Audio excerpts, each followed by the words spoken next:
Want to make your money work harder? Enjoy another video with Adam Kahn, the rational investor on stocks, real estate, and crypto. Subscribe now for your weekly dose of investment insights and hopefully learn a thing or two. Hello, my YouTube friends, and happy Friday. Well, I guess it's the start of the shopping season, although from what I've seen, the sales have been going on for a while, so I guess it's just the continuation of the shopping season. Anyway, I mentioned yesterday that I was going to start talking about how I've set up my investment portfolio or the trading account for going into 2025 because I'm actually kind of excited that I actually honed in on 4 stocks that I invested in and pretty heavily in each of those. And I plan to really keep them for a pretty good long duration, not get in and out like I normally do. I'm going to go into a little detail of each of the 4 stocks. Now, I've left myself some room that I can add on up to 2 additional companies. But the reason I did this is my goal is to really outperform the S&P. So I picked 4 companies that I think all have the real chance of doing that. And even though I've allowed myself the opportunity to add on 2 additional stocks, I don't plan to do it flippantly. I don't plan to do it randomly. I plan to look at opportunity if I see something that gets discounted and that I see a real opportunity in something that maybe comes along throughout the year. Now, before I forget, before I get into the video, if you haven't already, do me a favor and hit that subscribe button. You can also smash that like button. It really doesn't cost you anything except a second out of your life. And it really helps YouTube's algorithm and people find the channel. So it's been super cool to watch it grow already. But I really appreciate the support, and you'd be surprised how far that goes. The other thing is, make a comment in the comment section, or if you have questions, by all means, reach out. Be real careful. I've noticed some scams going on. I've noticed a new one recently where somebody is putting in what appears to be a seed phrase on a crypto wallet. I don't believe it really is. I don't really know what the scam is. The only thing I can tell you is something doesn't smell right, and I wouldn't go anywhere near it or put that seed phrase in anything on your computer, or if you have crypto on anything like that. I'm not sure what it does, how it works, and so forth. I just know that it's up to no good. So, stock number one that I'm going to talk about is one that I've been talking about for a while, banging my hand on the table saying it's discounted, it's discounted, it's discounted. Keep in mind it's discounted for good reasons, which is they had planes crash, they had a strike, they had a CEO using their planes for his own personal use. And if you haven't guessed it by now, I'm talking about Boeing. Thing is everything seems to be behind them at this point. It's really recent, and anytime I mention it to somebody on or off YouTube, I get the same comment of, oh, they have tons of problems, and they see all the negative because that's what's been in the news lately. But that's also why I think it's discounted. That's priced into the stock already. So now the strike is over. We shouldn't have more planes crash because supposedly they've taken care of the problems as well as retrained the pilots. They have a new CEO, so it's hard to imagine that he's going to start doing the same things that the previous one was. They just got a new contract from the government, and part of me, as I said in another video, starts to wonder if they got pushed to settle on the strike, and then they were given a contract to make up for the cost of some of the money. The other thing is, all they have to do to make up any of the losses they've had is raise the price of the planes that they're selling to all the airlines, and probably buy a small percentage in order to make up all those lost revenues and what they've fallen behind on. I think they have a great outlook, and I think I'm getting it at a really discounted price. And by the time people aren't talking about it, it allows all that selling pressure to disappear. And I think we'll see it slowly drift higher throughout next year, and people will be really surprised. And it won't really be in the news. That's my hope. There won't be much talk about it. It'll just kind of fade into the background. And while it's in the background, I hope to see great returns as it continues to go higher. 1 or 2 companies that makes the planes for our airlines, but they also have government contracts as well. I think they're working on selling out of the space program, and my guess is it's because they're behind SpaceX and have too many things going on and want to just focus on the things where they know their core competency is. So that's why I picked Boeing for the account, and I really think it's going to be a great 2025 for Boeing. Number 2 is also a stock I think is highly discounted, which is Google. Now, Google is a great company right now. They have the Department of Justice going after them. I've talked about it in other videos, and so have others, about how they're trying to make them spin off Chrome, and then they're even creating a government entity to do an oversight over any decision that Google makes in terms of their search engine, which I think is way overreaching and just a big problem. Now, Google plans to fight that, so this could hang over them for a long time. We're probably going to see this battle in the courts go on for the next few years and potentially be a weight on the stock all over that entire time. I still think it's a great company, and no matter what happens in the end with the Department of Justice, whether they split them up, whether they make them sell Chrome, whether they make them a bunch of different companies, you're still going to have all those pieces if you own the whole. So I think Google is a great company that's run really well. You have the search, you have YouTube, you have the autonomous driving, and you have all sorts of other ancillary products engulfed into one thing, which is kind of why they changed their name from Google to Alphabet, but I think we all still refer to it as Google. I also think that that's been weighing on the stock and makes it super discounted. Of the Magnificent Seven, in terms of price to earnings ratio, it is the best value out there. So I'd like to see a great 2025 from them as well. I also think that all of that negativity is going to be talked about less and less, taking the pressure from the sellers off of the stock and allowing it to drift higher as well as it's gotten pressed below its competition.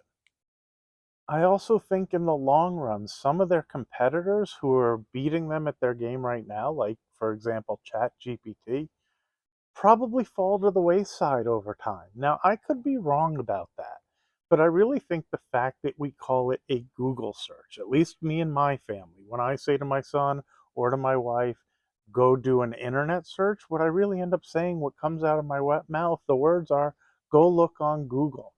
That is such a huge advantage that there's no way to put a dollar amount on it. And all the stuff that the government is talking about is just silly, as well as getting, you know, misunderstanding the whole point of the monopoly laws, in my opinion. The fact that we call it a Google search has so much value that you can't take away from anything else that I think in 5 or 10 years, you're going to see a lot of their competitors fall to the wayside. And what you're going to end up having is Gemini doing really well and being our go to AI search engine, and then YouTube, which we all love. I mean, my God, I don't even watch television. We don't even have cable anymore. It's kind of funny how it came about. My son was using YouTube, and all I thought was, well, maybe I should take a look and kind of see what goes on it. And the next thing I know, I'm spending more and more time getting my content. I don't even look for TV shows or things of that nature off of YouTube, as well as I have CNBC that I pay for their subscription to watch their shows wherever I want. But those are really the only things I go to anymore. I don't even have cable or television. We watch Netflix and things like that. So I think it's got an amazing product line that I don't see that changing over the years. I just see it growing more so. And I think they'll start doing more advertising and grow things that have big margins to just drive revenue forward. Now, number 3 and 4 on my list, I don't think I am getting at a discounted bargain price. I think they're fairly valued, but I don't think it's one of those that's had bad press and they're getting a lot of selling pressure. So, as much as I love these companies, I don't see them as the best bargain in the world right now. One of them was at one point, but I think that's changed over the past year and a half or 2 years, which is Meta, which I've talked about a lot, which is my top holding. It's interesting that I put it in my trading account, but I really believe in Meta. I think that his use of AI and his spending is actually paying off, where some of the others are still using it to learn and grow their companies and figure out how they're going to use it. While Facebook and Instagram are already using it for advertisers, helping them to be able to better target the people they're going after and actually already driving revenues. I also think that their ancillary product with the Oculus, like I have all sorts of fantasy things going on in my mind where it'll go to, and I hope that Mark Zuckerberg does as well. I don't think it's really where he's spending a bulk of his money anymore. I think the metaverse aspect of it has probably fallen off while he focuses on AI. But I do think that they have 3.8 billion users who visit their sites daily. And the interesting thing is, I've gravitated away from it as I found YouTube. But no matter whether I have or not, they still have so many people going to their sites. I think it's just this huge advertising platform that will continue to grow. I had a restaurant years ago, and I had it about 8 or 10 years. And there's all sorts of different companies and avenues to do marketing. And I would try a whole bunch of them. They have those mailers that people get where they give little coupons. You can do the newspaper. You could do television if you want, but I only had one unit, so I didn't really see the advantage of doing a television commercial and hitting multiple places. Or you could go on to Facebook and Instagram, where you could really target who you're trying to talk to. Sorry, it's driving me nuts that the background. Hopefully that's a little bit better, but the sun coming through there. Anyway, you could really target it to be within a certain radius of your star, certain ages if you wanted to, people who were looking for food. You could specify it. Like I had an Italian place with pizza, I could put that in there. And you could really target the customers who might come to your restaurant. It was really amazing. And it was really the only advertising that I would do that once I did the marketing campaign, people would be coming into my store the same day and for days afterwards. You could really see it working instantly. So it was an amazing thing to be able to use. And I would imagine that's still the case. Now, I don't have the restaurant anymore. It's hard for me to see. But I'm guessing they still have that reach and that ability to hit your specific target and drive your sales the way that they used to be. I I think that's invaluable to small operators, and I think that they make a lot of money, and that's just going to continue to be the case. So I really like Meta, and I like them to continue to grow over next year. Again, I don't think you're getting any huge discount at this point. The stock seems pretty fairly priced, but it doesn't seem overvalued to me either. So Meta is number 3 on the list, and the last one is Amazon. Amazon is just my favorite company of all. I think they're really well diversified. I think Prime, if they can continue to grow it, like they've added the NFL, and they'll probably add some other things, which will open up the doors to be able to do more and more advertising. And the advertising has such huge margins, is what I love about that. You then add on top of it all of the regular Amazon stuff, like all the products in the retail. They are the monster of all monsters here in the US. And the funny thing is, they really haven't expanded to Europe and some of the Asian countries and things like that anywhere near what they are doing here. So if they're able to get a foothold in any of those places, they'll just continue to grow immensely. And you add on to it their Amazon Web Services, where people can essentially rent computer space and sell their goods and do all sorts of things, is growing at a huge pace for the company and continues to be a good revenue source. So Amazon is just so well diversified, they're so smartly run, and they are an Amazon. Again, another one that I don't really see as some bargain that you're getting discounted. Maybe it's a little bit cheap based on certain metrics, but it could also be a little bit expensive if you're looking at price to earnings ratios. Now, keep in mind, they have a tendency to really spend a lot of money on growth. So sometimes those price to earning ratios don't always show appropriately to how much revenue they really have coming in, because they could change their spending habit to make more of that profits. I almost wish they'd add a small dividend, even if it's a tiny amount, just to show that they pay attention to it, and as they continue to grow, that they'll share some of that with their stockholders. Both Meta and Google did it, and I think it'll be really interesting to see as a percentage base how much they start to increase those dividends, because I think that really could help the stock prices if it shows that over percentages, not over dollar amounts, that they really grow those dividends at a high rate. I think Amazon could benefit from doing the same thing. They don't seem very interested on it, but their return on capital investment is really good, which is why I think they keep investing in other things. Again, it creates an opportunity that if they run into a position where their investments aren't paying off the way that they used to, it's very easy for them to slow down on that and just start creating more profits. So Amazon is probably the company I love the best. I don't know that I'm getting it at any steal, which is what I'm looking for if I add on and put any of the another one or potentially two companies throughout the year. Now, I really plan to stick with these. The only thing I've done with them so far is I sold a next year, so 2025 December call.